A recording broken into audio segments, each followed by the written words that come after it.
Ensonga za Nankabirwa zikyakutte wansi ne waggulu. Tukyali mu ddwaliro wano e Naggulu. Yatuuse wano olunaku lwabadde lwajjo zageze okwera ssaawa emu nga mutaka. Ngali wano mu ddwaliro azzaate okubeera nga azaala olubuto lwamulumye. Abya ne mukwano gwammwe oli gwe tumanyi obulungi ennyo Sserubiri. So baatukulembedde tujja tubagoberera.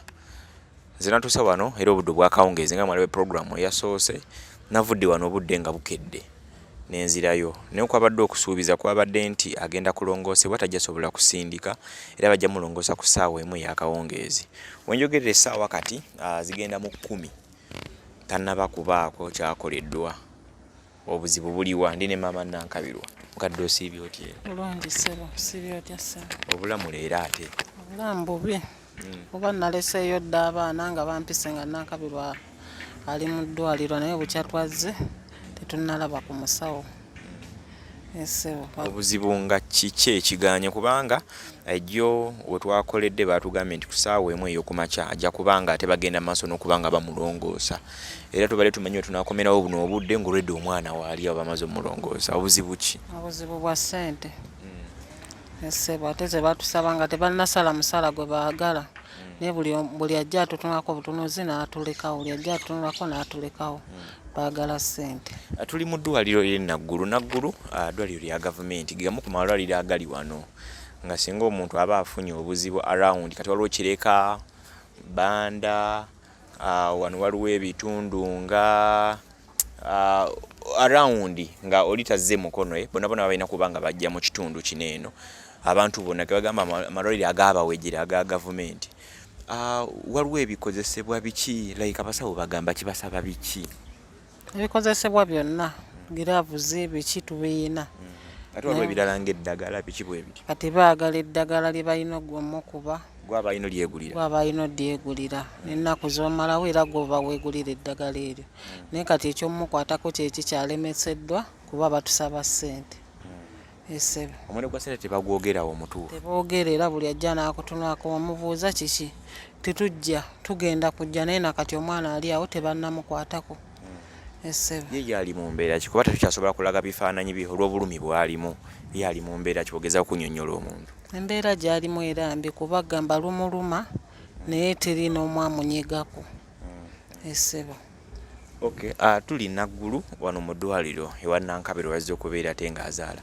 Guno kusigwe mulundi ogusoose okuba nga ajja okuzaalirako oko wano eno na ebbanga eryayitako oko emabega ku mwana gwe yatunyumizaako yamuzaalira wano. Twategedde ku naye wazaalirako oko wano. Bogezako singira omuntu ekifaananyi anajja okuzaalira wano e Naggulu olowooza ayinza kubaamu na ssente nga mmeka ng'otusiigira emabega mu ze baabasabako? Kati nze omwana eyasookerawo namutwalira emitwalo gyali 10. Eyaddako ne bansaba 15. Eyaddako namutwalira emitwalo gyali 4. Eyasembeyo namutwalidde emitwalo 15. Ssebo nakazaalirawo abaana 4. Nga babazi kuzaala bulungi bakulongoosa?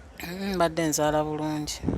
Ssebo. Ate Nankabirwa yazaalirako wano omulundi ogwasooka kuba ye waakulongoosebwa abalongoosebwa kati kuba leero era kyalina okuyitamu kiba kitya?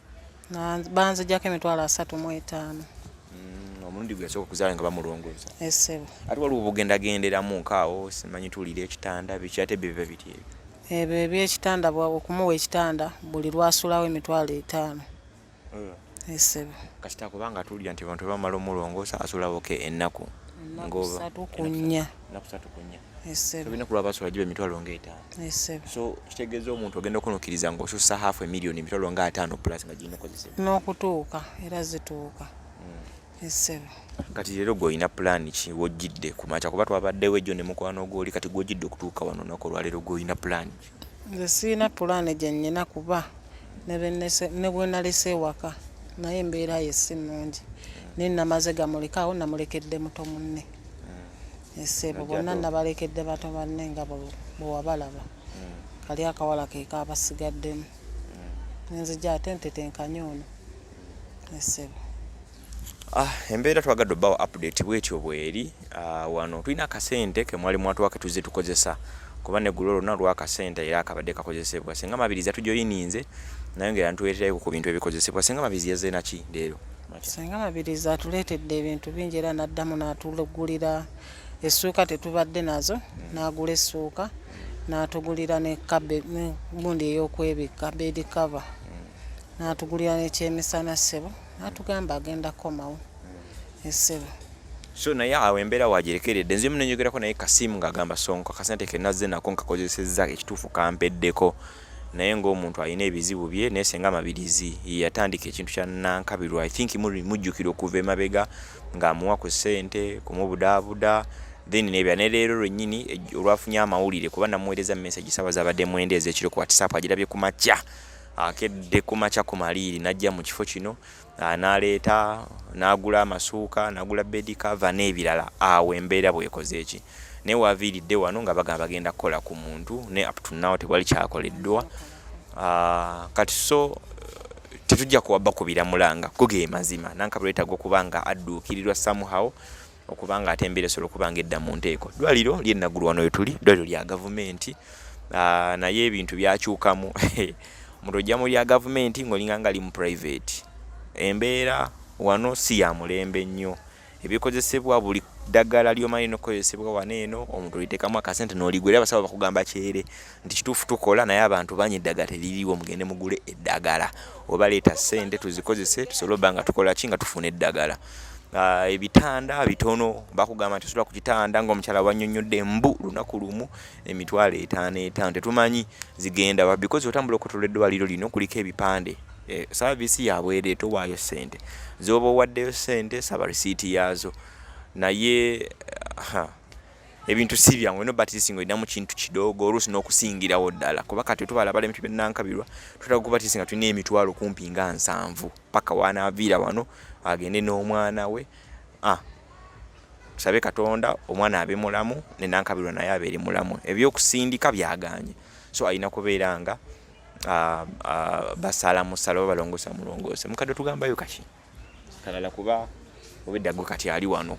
ku makyawo wakereddewo ffe twakajja tujje kembagamba era ke ku kasente kuba embeera yange si nnungi eri awo taata Nankabilwa ye simuwulizzaako kuba sirina ssimu ate ne gy'abeera wala kati nsaba busabi bannayuganda abandaba nabe mbeere nga omwana wange bamuntaasizaako nsaba ku buyambi beere nga bantaasizaako Nankabilwa bo neeyanzizza nnyo neeyanza ebyo bye bakola byonna buli alina kyakutte Mukama asobole omuddizaawo akikubiseemu emirundi n'emirundi kuba bambeereddewo ku mwana wange kale wantu wabaddewoko ne ssente emitwalo 5 olwo ssente zino emitwalo 5 tutambuddemu nko nazo kati ezo kati akono kali ka balances zibadde zisigaddewo ku ssente zetubadde tujja tukozesa waliwo zino waliwo ziri ezeetaagisa waliwo kino waliwo kiri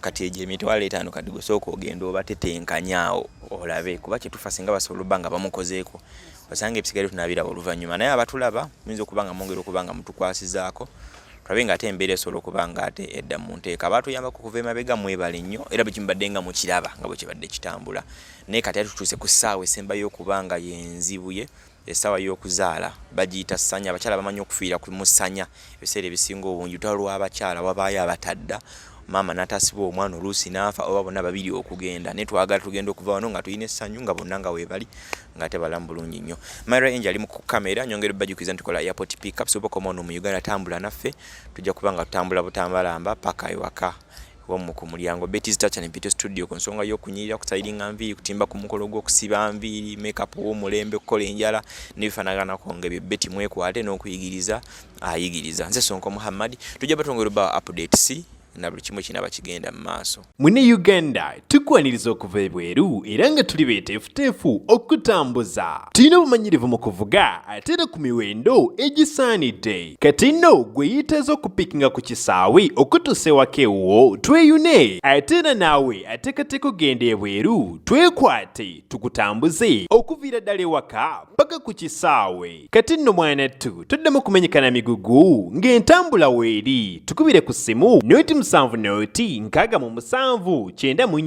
7 oba noti 7 8 29 52 155.